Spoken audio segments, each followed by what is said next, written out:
नमस्कार, मैं राजेश यदुवंशी। उत्तर प्रदेश का मैनपुरी जिला यानी समाजवादी पार्टी के संस्थापक मुलायम सिंह यादव का पैतृक गृह। मुलायम सिंह यादव के देहांत के बाद अब यहाँ पर लोकसभा चुनाव की अटकलें तेज हो गई है। आपको मालूम होगा कि मैनपुरी से लोकसभा के सांसद थे मुलायम सिंह यादव, यानी समाजवादी पार्टी के संस्थापक मुलायम सिंह यादव, जो कि मैनपुरी से सांसद थे अपने जीवन के अंतिम काल तक। अब उनके स्वर्गवासी होने के बाद यहाँ की सीट खाली हो चुकी है और उपचुनाव की प्रक्रिया भी तेज हो गई है।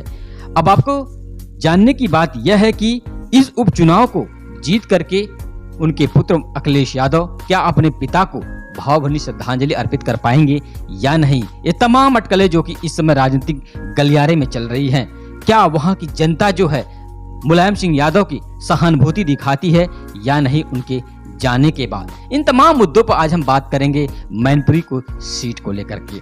आइए जानते हैं मुलायम सिंह यादव का।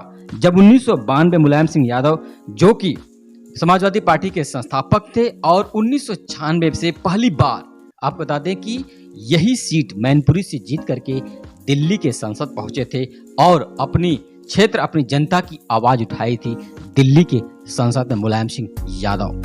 अब बात यह है कि मुलायम सिंह यादव जब तक मैनपुरी से चुनाव लड़ा, उन्होंने कभी भी शिकस्त नहीं खाई, लेकिन अपनी जनता की, उनकी जो मैनपुरी की जनता थी, मुलायम सिंह यादव को हमेशा जो कि अपना संरक्षण देती रही, अपना आशीर्वाद देती रही, और मुलायम सिंह यादव जो कि जनता के खरे उतरते रहे उनके वादों पर।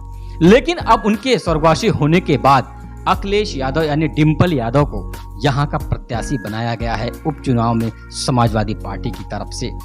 लेकिन अब ये बात चल रही है कि डिंपल यादव को प्रत्याशी बनाया गया है समाजवादी पार्टी की तरफ से मैनपुरी के उपचुनाव में, लेकिन अपने पिता तुल्य मुलायम सिंह नेताजी को क्या डिंपल यादव यह चुनाव जीत करके श्रद्धांजलि दे पाएंगी या नहीं। वहीं आपको बता दें कि विपक्ष की भूमिका में इनकी यानी मुलायम सिंह यादव की दूसरी बहू अपर्णा यादव भी हैं।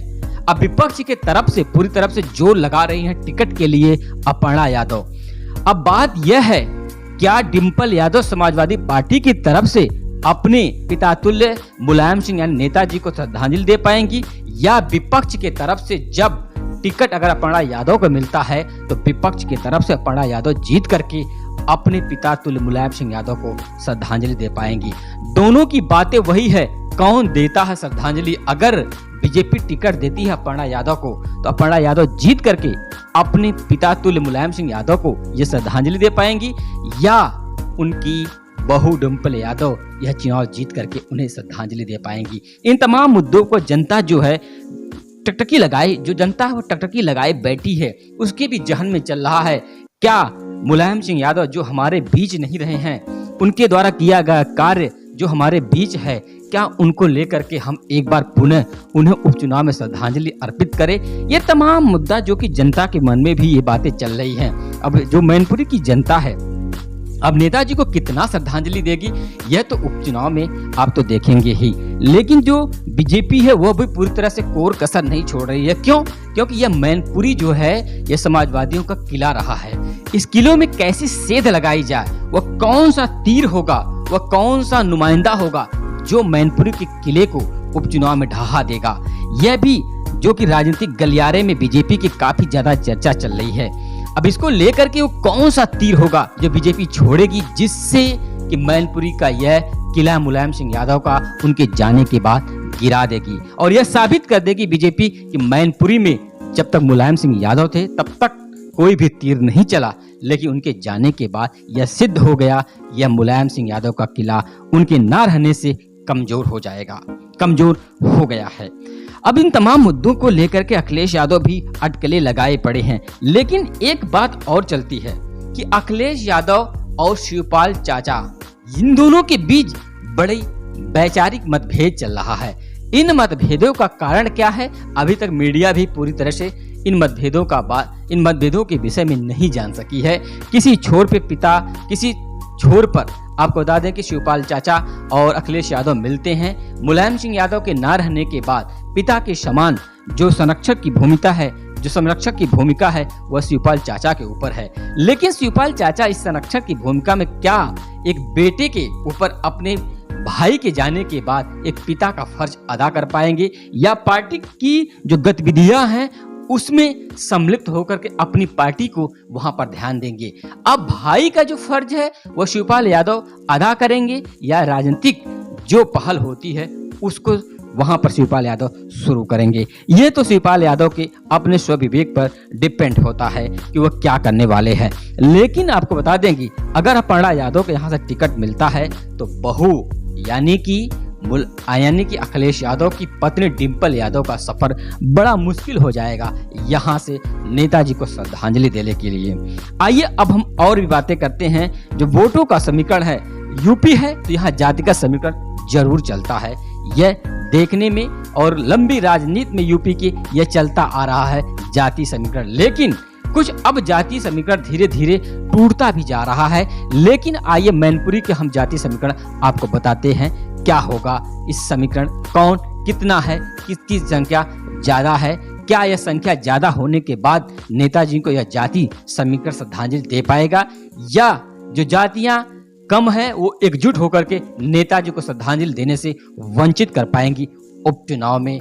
आइए बताते हैं। अगर हम मैनपुरी की बात करें तो यहाँ लगभग 4 लाख यादव वोट है। अब कहा जाता है कि यादव जो कि समाजवादी पार्टी के साथ है, लेकिन जो चुनावी दौर चला है इसमें बीजेपी का, इसमें भी यादव लगभग टूटते दिख रहे हैं बीजेपी की तरफ। यह नहीं कहा जाएगा कि 4 लाख वोट जो है यादवों का वो मैनपुरी में वह स्वर्गीय मुलायम सिंह यादव के पक्ष में उनकी बहू अपर्णा यादव को पड़ेगा, यह तो चुनावी समीकरण बताएगा। लेकिन यहाँ पर आपको बता दें कि दूसरा वोट है 3 लाख वोट लगभग ठाकुर वंश का है। अगर ठाकुरों का वोट अखिलेश यादव की तरफ कुछ आता है तो समीकरण बनता है। लेकिन क्या यह जातियां मुलायम सिंह यादव को श्रद्धांजलि देना चाहेगी, यह तो चुनावी समीकरण बताएगा। लेकिन 2 लाख लगभग ब्राह्मण मतदाता है, और जो कि 1 लाख इनका वोटों की संख्या इस समय वहां पर मौजूद है। क्या ब्राह्मण जातियां मुलायम सिंह यादव को श्रद्धांजलि देना चाहेंगी, यह तो अब उपचुनाव में पता चलेगा। लेकिन 2 लाख दलित मतदाता है जो हमेशा एकजुट रहता है। लेकिन अब दलितों के लिए कितना कार्य किए हैं मुलायम सिंह यादव, यह तो अब उपचुनाव ही बताएगा। लगभग 1.2 यानी 1,20,000 यहाँ जाटव मतदाता हैं। यह भी मुलायम सिंह यादव को क्या श्रद्धांजलि देना चाहेंगे, और 1 लाख लोधी वोट है, यह भी क्या मुलायम सिंह यादव को यहाँ से श्रद्धांजलि देना चाहेंगे। 70,000 वैश्य वोट है मैनपुरी में। वैश्यों का जो समीकरण है यह देखना होगा, क्या मुलायम सिंह यादव के रहने के साथ ही ये लोग साथ थे, या जाने के बाद भी नेताजी को समझ करके एक श्रद्धांजलि देंगे, यह तो अब उपचुनाव में साबित होगा। आपको हमने बताया इतना जाति समीकरण है। इन जातियों के समीकरण से अगर हम हट करके बात करें, केवल श्रद्धांजलि की बात अगर करते हैं, तो ये जो मैनपुरी में जितना मुलायम सिंह यादव ने काम किया है, मैनपुरी का मेडिकल कॉलेज अब लीजिए, सैफई का इत्यादि बहुत ज्यादा व्यवस्थाएं हैं मैनपुरी में। लोग कहते हैं कि बहुत ज्यादा मुलायम सिंह यादव ने मैनपुरी को यानी कि डेवलप किया है।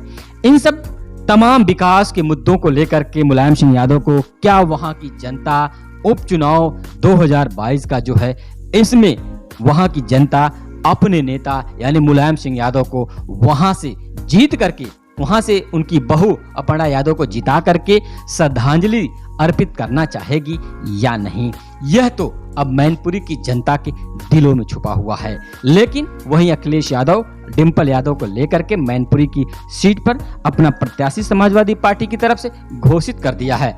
इन सब प्रत्याशियों की बात दूर है, पार्टी की भी बात दूर है, बीजेपी भी अपनी कोर कसर नहीं छोड़ेगी। लेकिन सबसे बड़ा सवाल यह उठता है कि जो मैनपुरी की जनता के प्रति मुलायम सिंह यादव यानी उत्तर प्रदेश की जनता के प्रति मुलायम सिंह यादव का जो समर्पण था, यह सबसे बड़ा प्रश्न है वहां के लिए। जीत हार एक अलग मुद्दा है।